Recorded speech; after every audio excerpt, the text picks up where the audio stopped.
Why was the smallest person in the room the one everyone underestimated? The Navy SEAL classroom buzzed with the sound of boots dragging against tile, chairs scraping, low whispers curling with arrogance. Sweat and salt water clung to their uniforms from the morning's obstacle course. These were men forged by pain, convinced that endurance and muscle were the only currencies of survival. And then she walked in. At first glance, she didn't belong. Petite, auburn hair knotted neatly at the back of her head, wire-framed glasses balanced delicately on her nose, her khakis pressed as if she'd stepped from a university lecture hall instead of a battlefield. She carried a stack of papers, not a rifle. Her calm gaze swept across the recruits, unshaken by their smirks. "Cute professor," one voice muttered near the back. Another chuckled, "Wrong building, ma'am."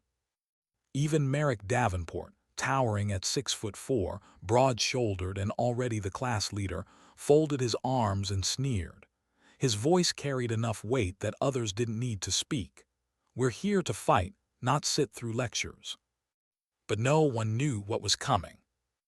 Because the woman before them was not just a professor, not just an academic. Beneath the quiet, beneath the glasses and calm composure, there lived a history few could imagine. Within weeks, these same recruits would be stripped of their certainty, their laughter silenced. They would see scars traced across her skin. They would watch her dismantle their strongest in seconds.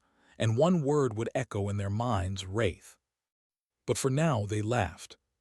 Training Officer River stood at the side of the room, arms behind his back, face unreadable. He cleared his throat.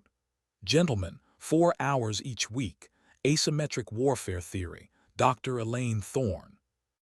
The chuckles grew louder, though muffled by attempts to look disciplined. To men molded by mud, blood, and fire, theory was weakness. They respected calluses, not classrooms. Davenport leaned forward on his desk, his voice smooth but laced with disdain. "With respect, ma'am, the enemy doesn't care about your theories when bullets are flying." The room shifted, waiting for her to stumble, to shrink, to prove she didn't belong. Dr. Thorne didn't blink. Her voice was calm, sharp. "Trainee Davenport, show me your room-clearing procedure." He smirked, rose without hesitation, and executed the drill with precision, a textbook performance. The room nodded in approval, smug. Davenport looked at her with a dare in his eyes. She let a beat of silence hang. Then her voice cut the air. "Textbook, indeed. Now, let me show you the 7 fatal flaws in what you just did." For the next 10 minutes, she dissected his movements with surgical clarity. Angles he had left unguarded. Blind spots he never noticed. Vulnerabilities no manual had ever addressed. Her words were steady, not mocking, yet sharper than steel. By the end, his perfect display had been reduced to rubble. The smirks faded. Davenport clenched his jaw. His pride was a fortress, but a fortress with cracks now visible to all. And then, in the middle of her critique, her sleeve slipped, just for a second, enough to reveal a scar circling her wrist, jagged and deep, the kind left by something cruel. She adjusted quickly, but not before Calloway, one of the quieter recruits, observant where others were loud, noticed. His eyes followed the mark, questions sparking in his mind. This woman had carried more than books. Over the days that followed, she drilled them not in push-ups or sprints, but in failures of perception. She spoke of cognitive traps, anchoring bias, overconfidence, fatal shortcuts that had killed men stronger than anyone in that room. She forced them to question what they trusted most, their instincts. Davenport grew restless. "We need to be stronger, faster, more aggressive. That's what keeps us alive." Her reply landed like a dagger. "The strongest operator I ever knew died because he couldn't adapt." The room went still. The way she said it, not theoretical, not distant, but with the weight of memory, shook them. She had been there. Some recruits leaned in, curiosity rising. Others rolled their eyes, unwilling to give her the ground she was slowly taking.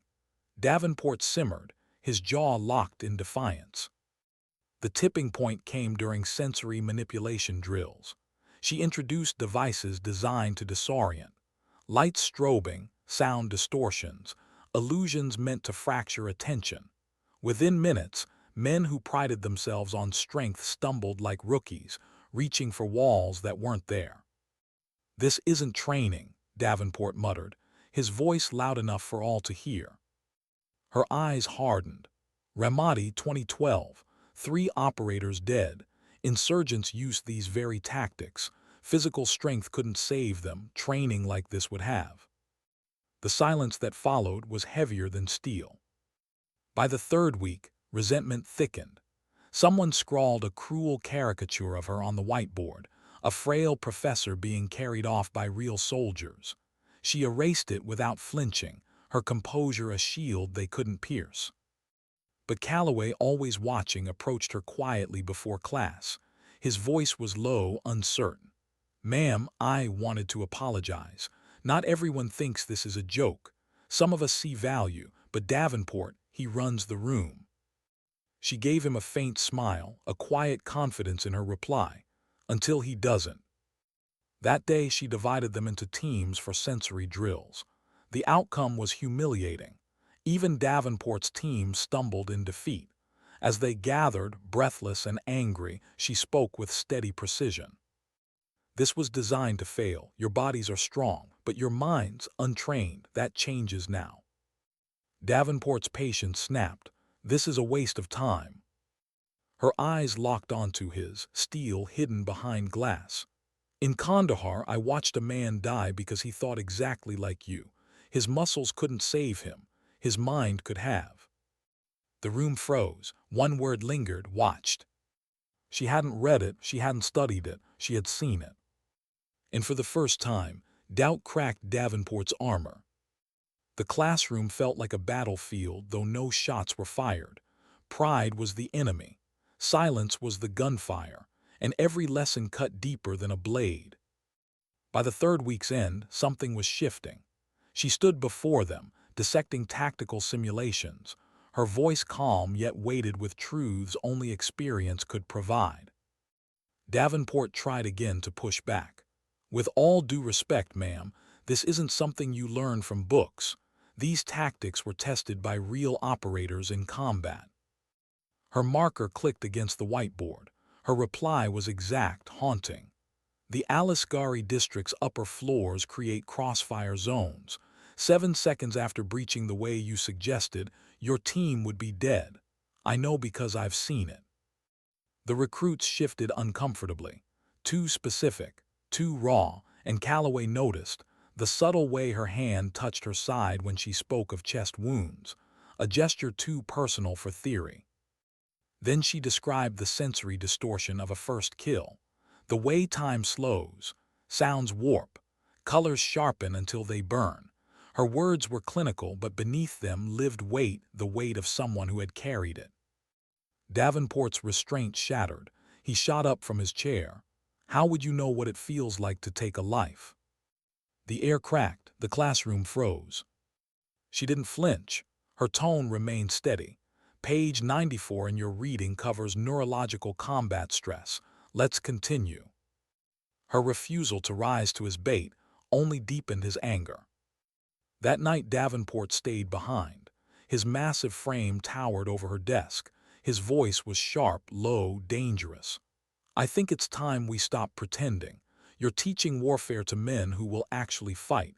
You've never seen combat. That makes you a liability." She stacked her papers calmly. "Your concern is noted." "No," he growled, stepping closer, breath hot with fury. "You don't get it. These men trust me. They'll follow me into combat, not you. Your theories undermine everything we've built." Her eyes lifted at last, steady as stone. "Leadership isn't about being the strongest in the room. It's about knowing when strength isn't the answer." Something inside him broke. His pride snapped like brittle glass. In one violent motion, Davenport's hand shot out. He seized her throat and slammed her against the wall. Gasps echoed. A few recruits had lingered at the doorway, and now they froze in horror. "This is combat, Professor," Davenport snarled, his grip tightening. "This is what we train for: threats, Violence, not your theories. For one heartbeat, she didn't resist. Her eyes locked onto his, steady, calculating. And then everything changed. She moved like lightning, a blur too fast to follow. Her hands broke his grip, twisted his arm, and in a single brutal motion, drove him to the floor. A sickening pop tore through the room as his shoulder dislocated. Seconds, that's all it took. The strongest man in the room lay face first on the ground, immobilized under her knee, gasping through ragged breaths. Silence fell. The door opened. Commander Blackwood entered, his presence cold, unreadable. His voice carried thunder. "At ease, Major." The word cut through the silence. "Major." Whispers rippled. Thorne released Davenport and rose, smoothing her shirt, her calm restored. The scholar was gone. What stood before them now was something else entirely. The recruits' world tilted. The woman they mocked, underestimated, dismissed as an outsider was one of them, and more. Commander Blackwood's gaze swept the room, his voice iron. "Gentlemen, allow me to introduce your instructor properly. Major Elaine Thorne, Naval Special Warfare Development Group, call sign Wraith, 15 years of operational experience, Silver Star, Purple Heart, pioneer of cognitive warfare tactics that rewrote doctrine, and the sole survivor of Operation Obsidian Shield." The silence deepened into awe. Every man in that room had heard whispers of Obsidian Shield, the mission where an entire SEAL team was lost. Only one survivor, a ghost, a legend. And now she stood before them. What happens when the mask falls, and the truth is more terrifying than the lie? The recruits couldn't breathe. The classroom, moments earlier thick with arrogance and scorn, now pulsed with silence. The strongest among them lay broken on the floor, his pride shattered. And the woman they had dismissed as fragile stood revealed as something altogether different. Major Elaine Thorne. Wraith, the lone survivor of a mission, whispered about in shadows. Davenport's arm hung uselessly at his side as he sat up, jaw tight with pain. His breath came ragged, not just from the injury but from the humiliation. His men know, his peers had seen him fall. Not in training, not in the mud of the obstacle course, but here, on the clean floor of a classroom, taken down by someone he had branded weak. And worse, she hadn't even broken a sweat.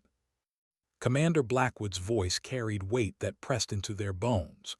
"You mocked the very tactics that saved lives across battlefields. You dismissed the lessons earned in blood. Major Thorne's scars were carved where most of you would never survive. She is here because strength alone is no longer enough." No one spoke. Even the air seemed to hold still. Thorne adjusted her sleeve, scars hidden once more, her calm restored. Her voice was steady. "Class dismissed."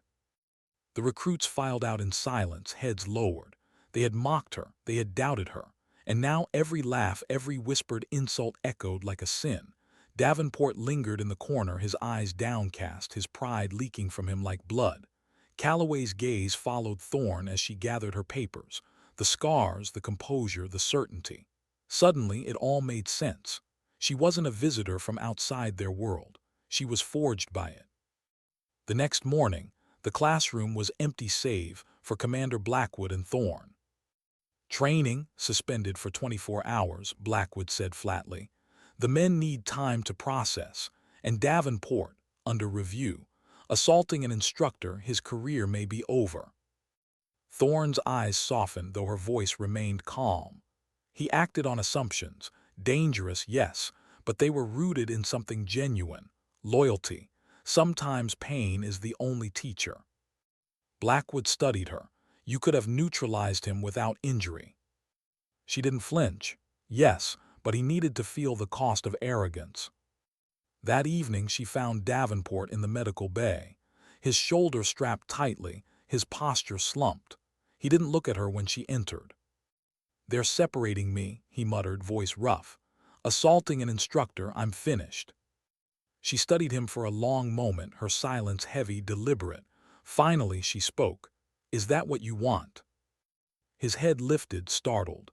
His eyes searched hers, confusion flickering through the haze of shame. "What I want doesn't matter. I crossed the line." "It matters to me," she said quietly, "because I haven't signed off on your paperwork yet." His brow furrowed. "Why wouldn't you? I attacked you." "You did," she acknowledged, steady as stone. "But not out of malice. You believed I was a civilian academic, that my teaching would get your men killed. Misguided, yes, but rooted in loyalty. And that instinct," she paused, her eyes holding his. "That instinct I respect. It is the foundation of leadership. The problem was never your loyalty, it was your assumptions." For a moment his mask cracked. His voice was softer now, raw. "So what happens now?" "That depends on you," she answered. "You can walk away, leave with your pride intact and your ignorance unchallenged, or you can stay. Learn what true strength requires, the strength to adapt." Davenport stared at the floor, silence filling the space between them. When he looked up again, the fight in his eyes was gone. In its place was something else, something heavier. "I was wrong about you," he said, voice breaking. "Wrong about combat. I want to learn." She gave the faintest nod. "Training resumes at 800. Don't be late." The next morning the classroom had transformed. Every recruit stood at attention, respect burning where ridicule once lived.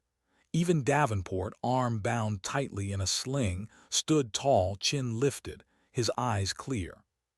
"Seats," Thorne said simply. Questions filled the air, the curiosity once hidden now desperate to break free. "Is it true you were the only survivor of Obsidian Shield?" Her reply was measured, factual. "Yes, my team was ambushed. 7 operators lost. I sustained multiple injuries but extracted with critical intelligence." Another voice. "Your scars, the ones on your wrist inside, Kandahar." She didn't hesitate. "Captured, tortured, permanent nerve damage." The room went still. Not a shuffle, not a cough. Just silence, as if every man there bore witness to something sacred. Finally, Davenport raised his hand. His voice was softer than they'd ever heard it. "Major, you once said the strongest operator you knew died because he couldn't adapt. Who was he?" She paused, her eyes locking onto his. When she spoke, her voice carried the weight of memory. "Your father, Chief Garrett Davenport, stronger than 10 of me. He saved my life twice, but he relied on muscle alone. When injury took that, he couldn't adapt, and it cost him everything."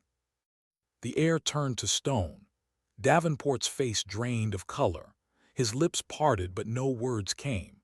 His father, the man he had idolized, the standard he had been chasing his entire life, had died not because he wasn't strong enough, but because strength alone wasn't enough at all. "Yes," she continued, her voice quieter now, almost gentle. "That is why I'm here, because adaptation is survival. It's the only reason I stand before you now." The recruits leaned forward, scribbling furiously. The room, once poisoned with doubt, now burned with reverence. The weeks that followed rewrote everything. Mockery turned to silence. Silence turned to discipline, and discipline slowly became respect.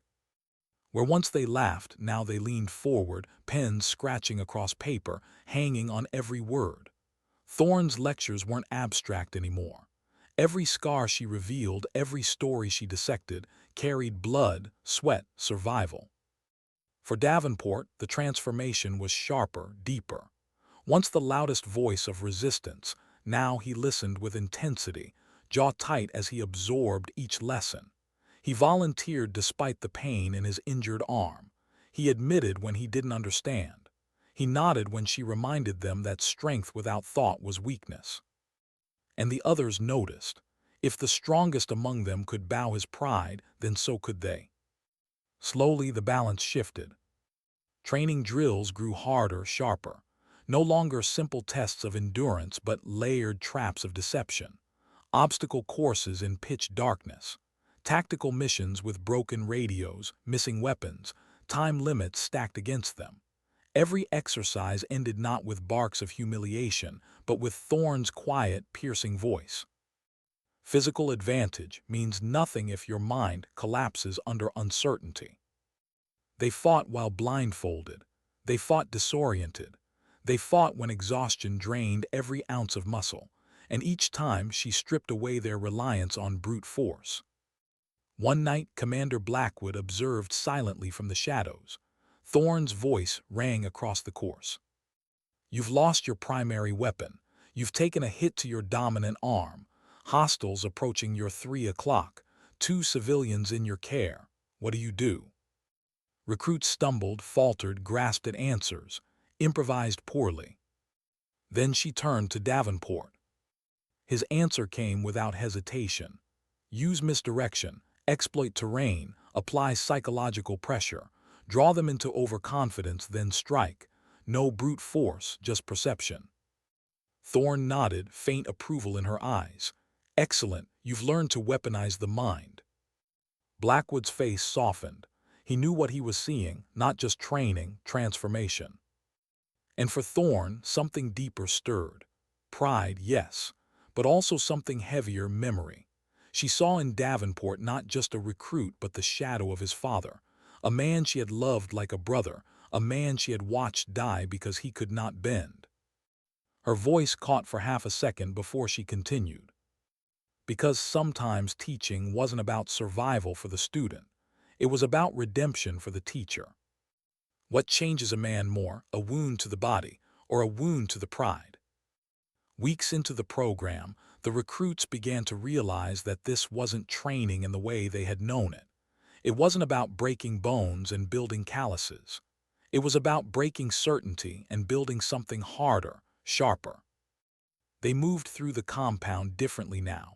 Where laughter once filled the halls, silence followed her footsteps. Where smirks once lived, pens scribbled. Major Elaine Thorne had become more than an instructor. She was a mirror, showing them truths they had spent their lives ignoring. And still she carried shadows.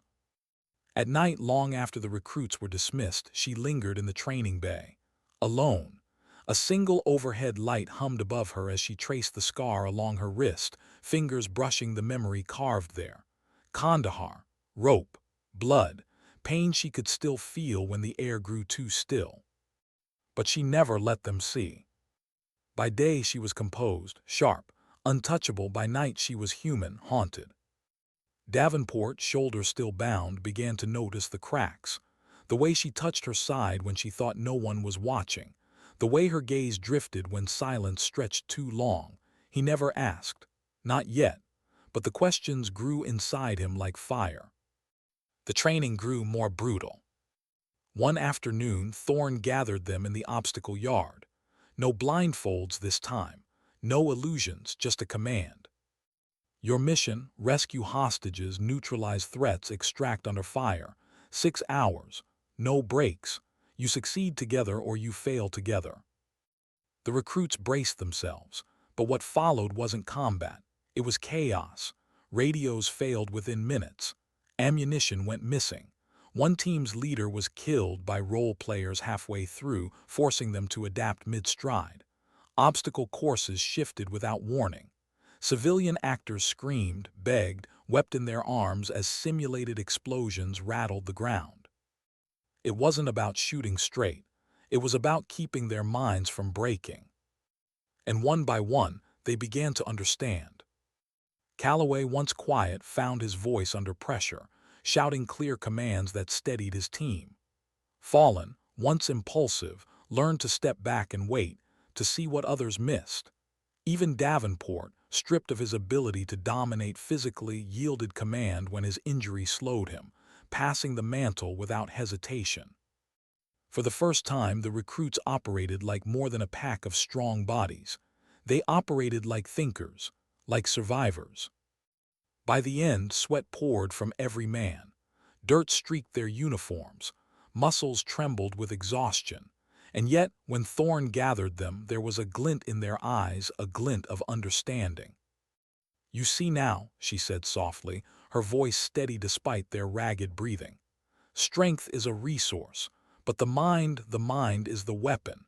It will be the difference between dying in the dirt and coming home." Her words sank deep. But that night, when the compound fell quiet, she sat alone again. Her hand trembled against her side. Her mind drifted back to Fallujah, to Alisgari, to Kandahar, to the sound of her team's last breaths over the comms during Obsidian Shield. 7 voices. 7 men. And then only silence. She closed her eyes, fighting the weight pressing on her chest. They thought she was unshakable. They didn't know she still woke gasping for air, hearing them die again and again in her dreams. And yet she came back every morning, because this wasn't just their training, it was her redemption. The recruits didn't know the full truth yet, only fragments, a scar here, a story there. Davenport knew there was more, the way her eyes hardened at certain words, the way her tone faltered when memory intruded. He recognized it now because he had begun to carry some of it himself. Respect grew into something deeper, not obedience, not fear, but loyalty. The same loyalty that had once blinded him, now bound him to her. One night he stayed late in the bay, just as she did. His sling had come off. He trained alone, sweat dripping down his back as he struggled through modified drills, forcing his weakened shoulder to adapt. "You're pushing too hard," her voice said from the shadows. He froze, then turned. She stood just beyond the edge of light, arms crossed, watching. "You're still recovering," she continued. He shook his head, jaw set. "Adaptation isn't optional. Isn't that what you taught us?" Her eyes softened, just for a second. "Not when it tears you apart before you can stand." Silence hung between them. He dropped his gaze, breath heavy. "Why do you do it?" he asked finally. "Why come back? Why teach us, after all you've been through?" Her jaw tightened. For a moment she didn't answer. Then she stepped closer into the light. "Because my team didn't make it back," she said quietly. "And every time I see one of you adapt, every time I see you think instead of break, I know I'm giving someone else what my brothers never had." The words cut deeper than any drill. Davenport swallowed hard, his chest tight. He had idolized his father's strength all his life. Now he saw it differently. His father had been a wall, immovable, but walls crack, walls fall. Elaine Thorne wasn't a wall, she was something else, something that bent but did not break. And for the first time, he understood. The next day, the recruits faced their harshest evaluation yet, a gauntlet designed to strip away not just muscle, but composure. 6 hours of shifting leadership, sudden changes and failures stacked deliberately to crush their resolve. Where once they would have faltered, now they adapted. When one leader stumbled, another stepped in. When equipment failed, they improvised. When chaos struck, they steadied each other. Davenport, once defined by pride, yielded command without hesitation when his injury slowed him. Calloway, once overshadowed, rose to lead with clarity. And Thorne watched from the sidelines, her chest heavy with something between pride and grief. Because this was what she had wanted, what she had fought for, what she had bled for. And yet, when the sun set and the recruits staggered away victorious, she returned to her quarters alone, closed the door, pressed her back against it, and let the silence remind her of everything she had lost. What makes a soldier stronger, the scars on the skin, or the scars no one sees? The compound was quieter now. The arrogance had drained away, replaced with something heavier, discipline, reflection, and a respect so sharp it almost hurt to carry. Major Elaine Thorne had changed them.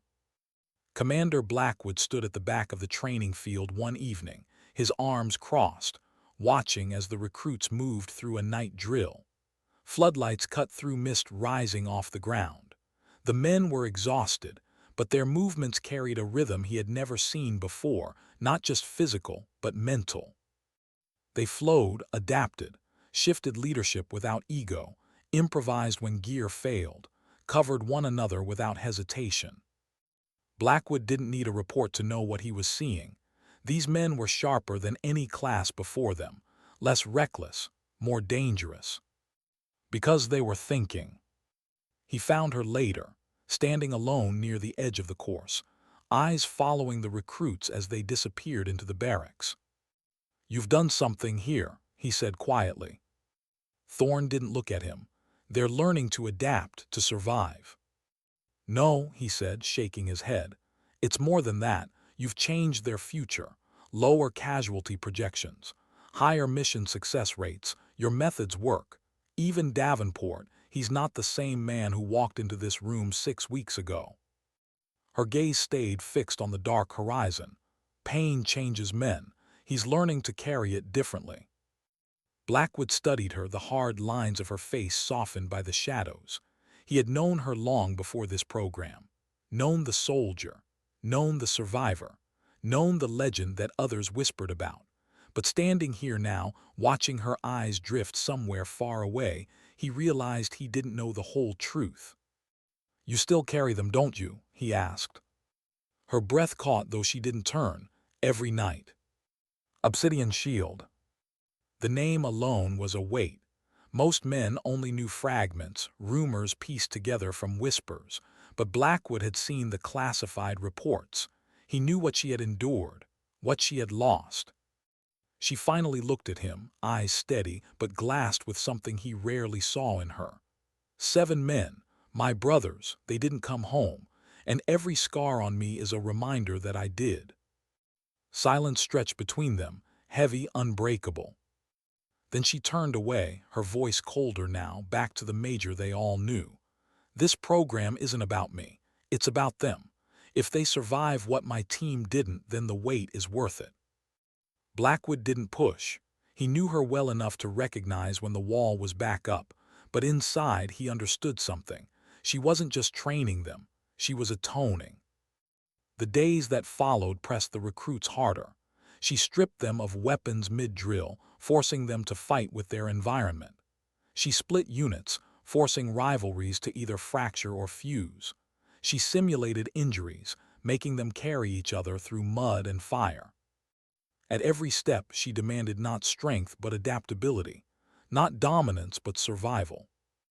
And slowly, something extraordinary happened. They stopped thinking of themselves as individuals. They began to breathe together, move together, be together. It was during one of these brutal nights that Calloway stumbled, knees buckling during a forced march under full load. He fell hard, face first in the dirt. The old recruits would have jeered, maybe even left him behind. But now Fallen dropped beside him without hesitation, pulling his arm over his shoulder. Davenport took his rifle. 2 others shifted to cover their flank. No words spoken, just instinct. Thorne watched from a distance, her throat tight. Because once upon a time, 7 men had carried her the same way, until the moment they couldn't anymore. The recruits didn't know it, but they were carrying ghosts, her ghosts.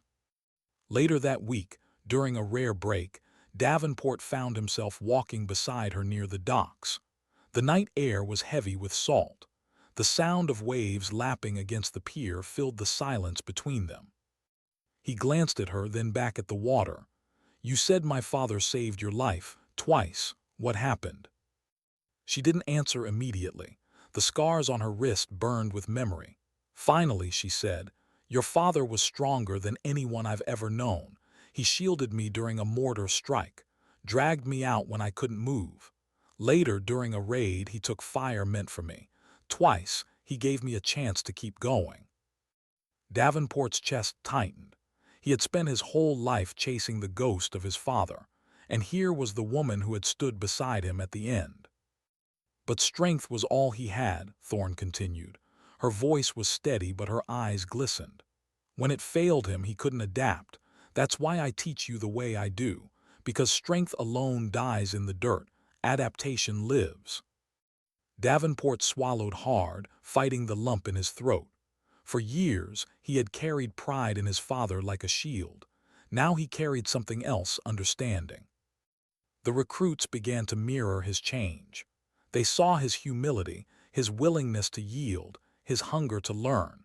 And if the strongest among them could bow his pride, so could they. By the end of the month, the transformation was undeniable. Blackwood ordered a full-scale evaluation, a gauntlet designed to crush them body and mind. 6 hours of relentless obstacles, shifting missions, unexpected failures, radios dead, ammunition gone, leaders killed, hostages screaming.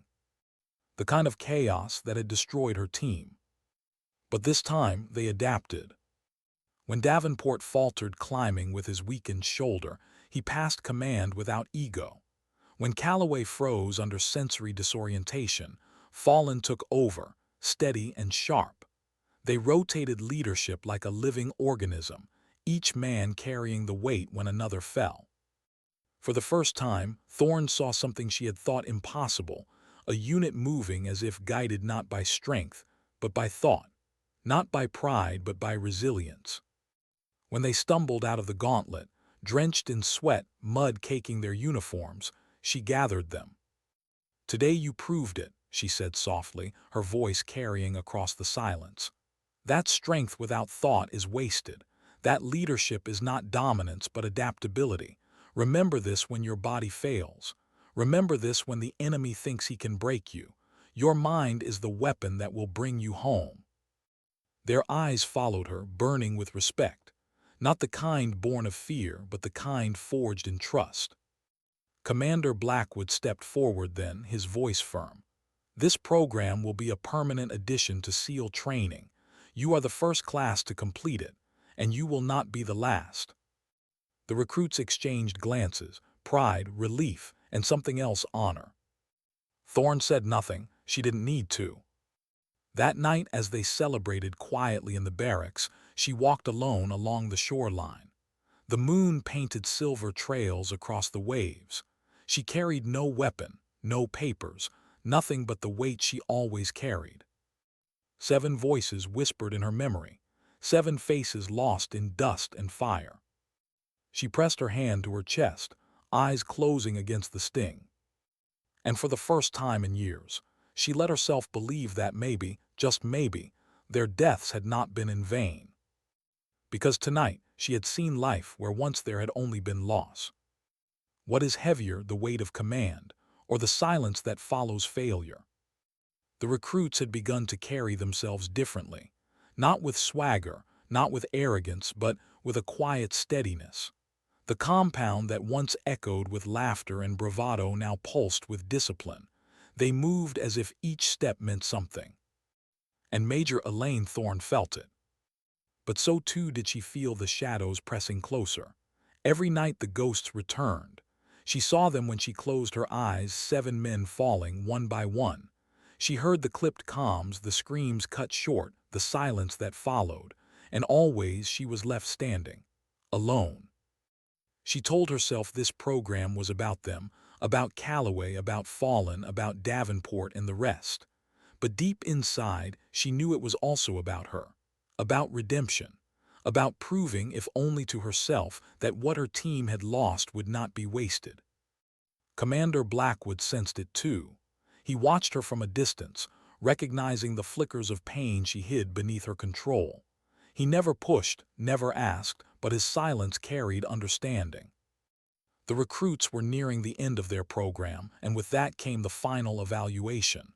Unlike any drill they had faced, it would be designed to break them in every way that mattered: body, mind, spirit.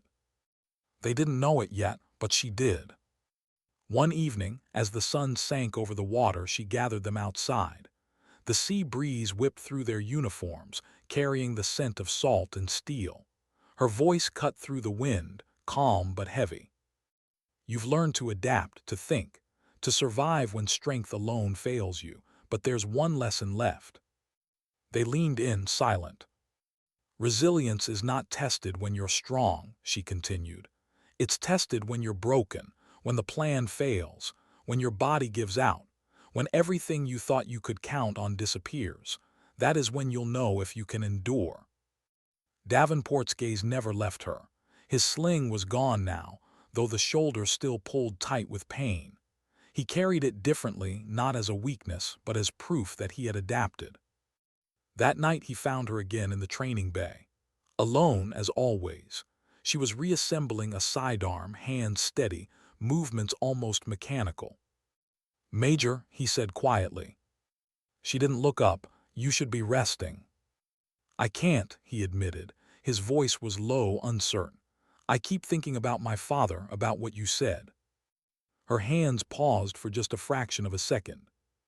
"I keep asking myself," he continued, "if I'm walking the same path, if I'll make the same mistake, relying on strength until it betrays me." She looked at him then, eyes sharp but softened by something unspoken. "The fact that you're asking means you're already different. Your father never questioned. He trusted his strength until it was gone. You've learned to bend. That's why you'll survive where he didn't."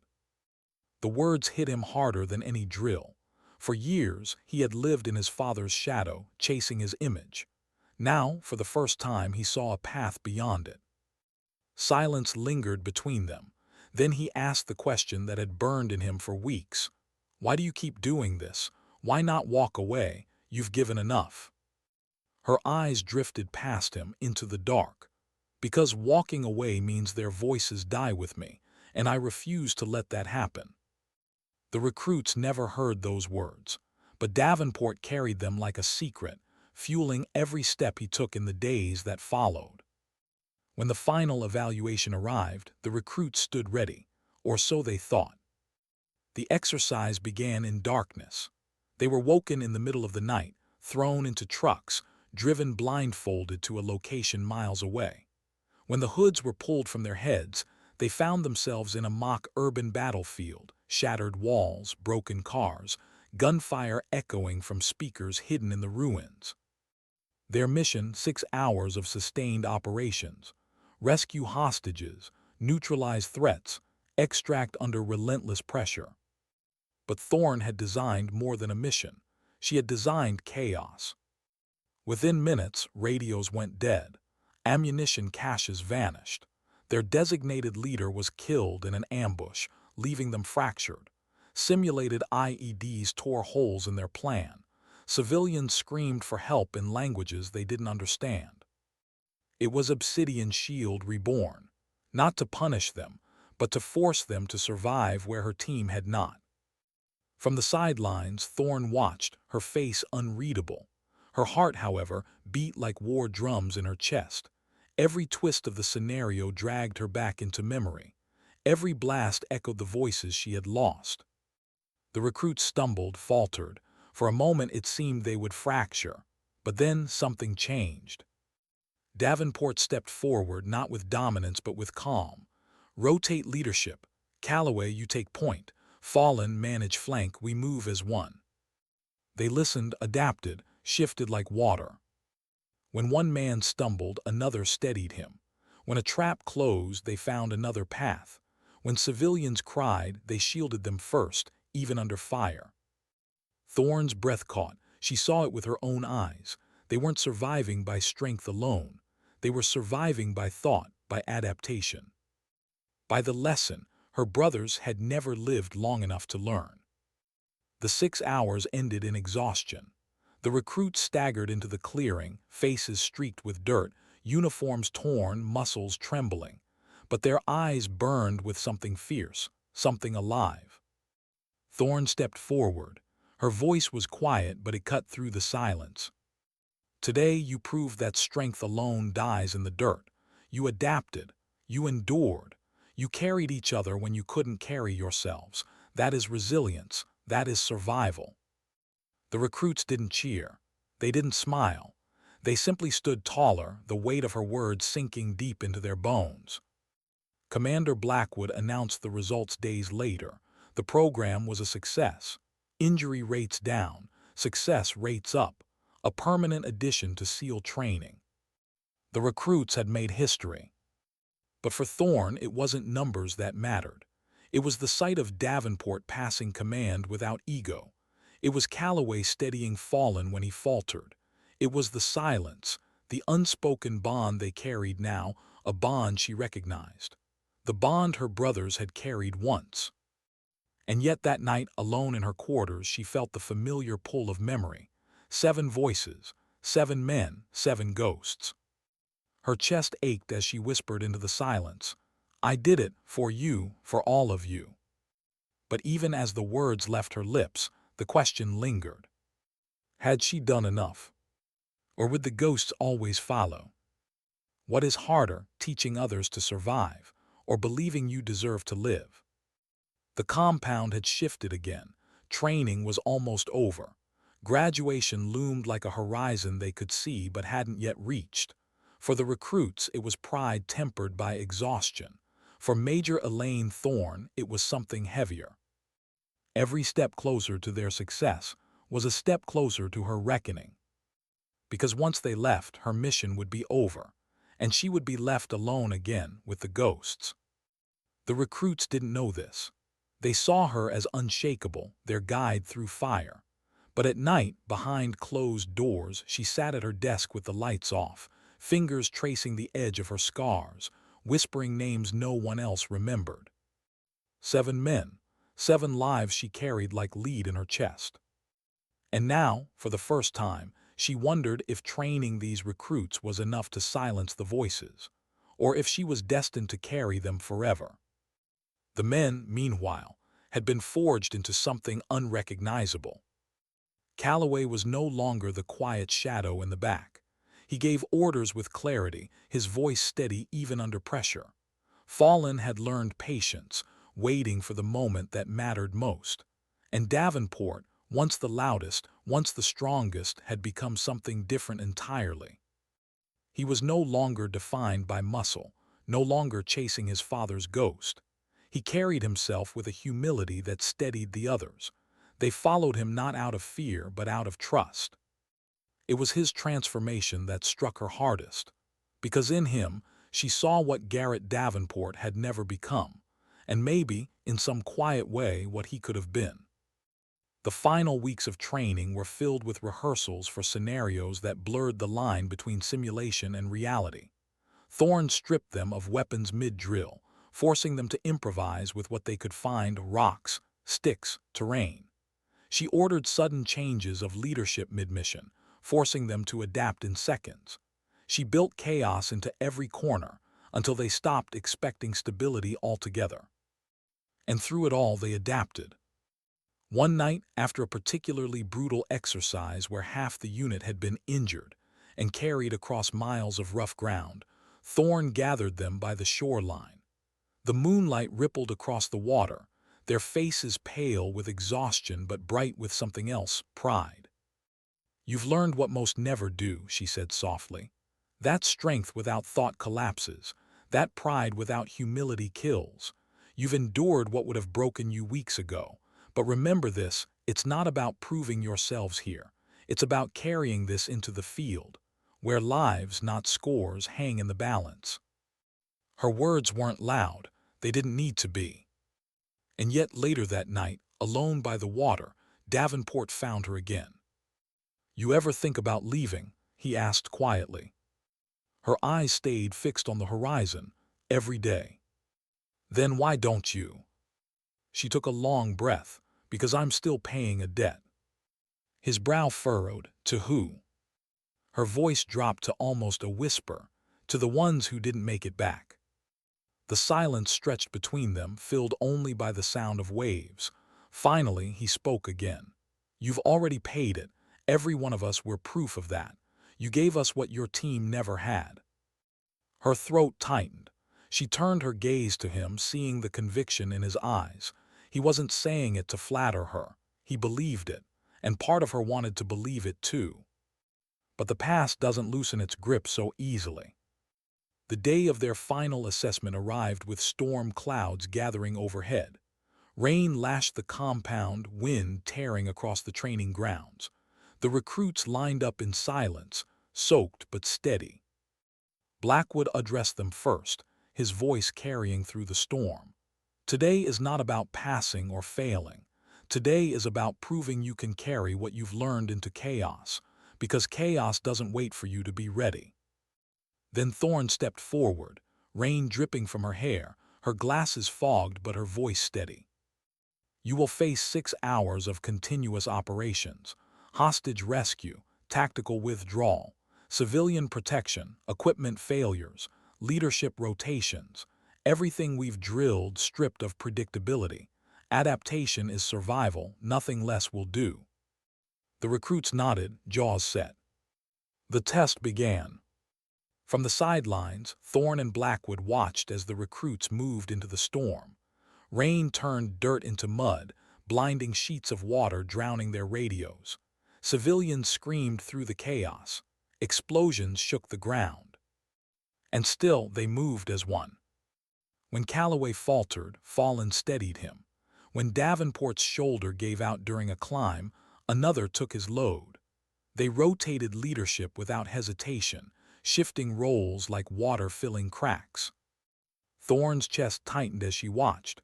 This was not just training anymore. This was survival. And yet, with every step they took, she felt the ghosts pressing closer. She saw flashes of her team in the mud, in the fire, in the chaos. She heard their voices overlapping with the recruits. And for a moment, she couldn't tell past from present. Her hands trembled. Blackwood's gaze caught her, steady, knowing. He didn't speak, but his eyes told her what she refused to admit. She was breaking. The storm raged. The recruits endured. And when the 6 hours ended, they emerged battered, soaked, but unbroken. Their faces carried exhaustion, yes, but also a fierceness that hadn't been there before. Thorne stepped forward, her voice low, trembling only at the edges. You've done what few ever do. You adapted, you endured, and you carried each other when none of you could carry yourselves. That is the mark of a unit. That is the mark of survival. The recruits stood taller, rain streaming down their faces, but their eyes steady on her. Not one of them doubted her anymore. Not one of them saw a professor. They saw the warrior who had forged them. That night as they slept, she sat awake by the window, rain tapping softly against the glass. Her reflection stared back at her, tired eyes, scars half hidden beneath her sleeves. And she whispered again, to the ones only she could hear. I did it for them, but was it enough? The silence gave no answer. Only the storm carried her words away. What lingers longer, the sound of cheers, or the silence of the ones who never came home? The storm had passed, leaving the compound washed clean, the air heavy with the scent of salt and wet earth. The recruits moved with quiet anticipation now. Weeks of sweat, humiliation, pain, and transformation had brought them here, the edge of graduation. For them, it was the culmination of survival. For Major Elaine Thorne, it was something else entirely. The finish line she had drawn for them was the starting line of her reckoning. The morning of the ceremony dawned crisp. Families filled the stands, their cheers rising as each name was called, each young man stepping forward to receive the trident that marked him as one of the few. Cameras flashed. Children waved small flags. Mothers wept. Thorne stood in the shadows off to the side, hands clasped behind her back, expression unreadable. She didn't belong among the cheers, not in her mind. Her place was in the quiet, in the margins, where ghosts lingered. One by one, the recruits stepped forward. Fallon, Calloway, each man carried a new weight in his posture, not arrogance, not pride, but responsibility. And then Davenport. His shoulder was still bound beneath his uniform, but his head was high, his eyes sharp. Blackwood's voice rang out across the field. This man has demonstrated tactical innovation, humility, and leadership forged in adversity. He ranked highest in Major Thorne's program and set a new benchmark for what it means to adapt. The crowd roared. Davenport's chest swelled, but his eyes moved past the crowd, searching. And when he found her standing at the edge, half hidden in the shadows, he gave a single nod. Subtle, steady. Acknowledgement. She returned it, her face calm, though her chest tightened with something she hadn't felt in years. Pride, yes, but also something deeper. Healing, maybe. The ceremony ended, and the crowd began to disperse. Families embraced their sons, friends slapped backs, laughter and tears mixing in the air. Thorne tried to slip away quietly, as she always did. But the recruits had other plans. One by one, they lined up along her path. Not a word spoken, just a row of men standing at attention. As she passed, each rendered a crisp salute. She didn't expect it, she didn't ask for it, but it was given freely with a reverence sharper than any applause. At the end of the line stood Davenport. His salute was sharp, his voice steady. "Thank you, Major, for teaching us that true strength isn't domination, it's adaptation." Her throat tightened. She returned the salute with formal precision, her voice calm but carrying. "Remember that lesson when everything else fails. It will bring you home when nothing else can." The recruits broke formation, swallowed by families in celebration. Thorne stood alone once more, the noise receding into the distance. Later that evening, as the sun dipped low, she packed a single box of belongings into the trunk of her car. No fanfare, no ceremony, just the quiet departure of someone who had given what she came to give. Commander Blackwood caught her before she left. "The program exceeded every expectation," he said firmly. "Lower injury rates, higher mission success projections. You didn't just change them, Thorne, you changed this institution." She gave a small nod, her voice low. "Teaching them may be the most important mission of my life." He studied her as if weighing something unspoken. "And what about you? What did it change for you?" Her eyes drifted to the horizon, the fading sun painting the sky in shades of fire and ash. "I don't know yet," she admitted. Blackwood said nothing more. He knew she would have to answer that question alone. She drove away under the crimson sky, the road stretching empty before her. But no matter how far she went, the past followed. The names whispered in the back of her mind, the faces lost in fire. That night in a small rented room far from base, she lay awake staring at the ceiling. Sleep didn't come. It rarely did. She reached for the notebook she kept hidden in her bag, a worn, battered journal filled with 7 names written over and over again.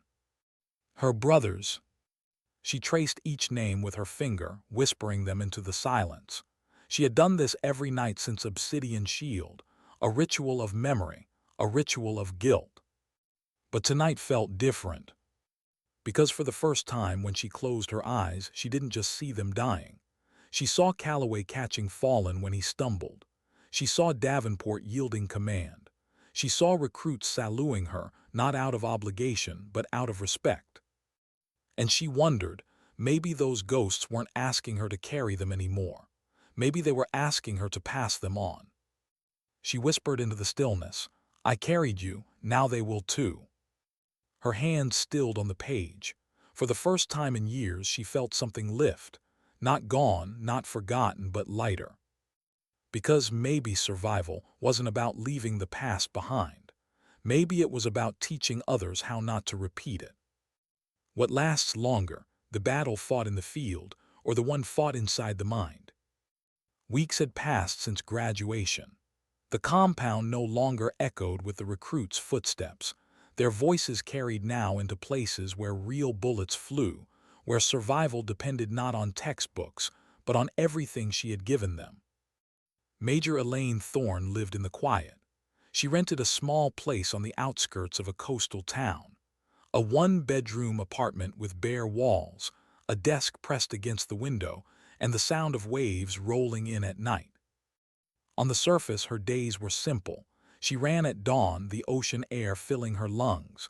She made coffee in silence. She wrote names in her journal, though less frequently now.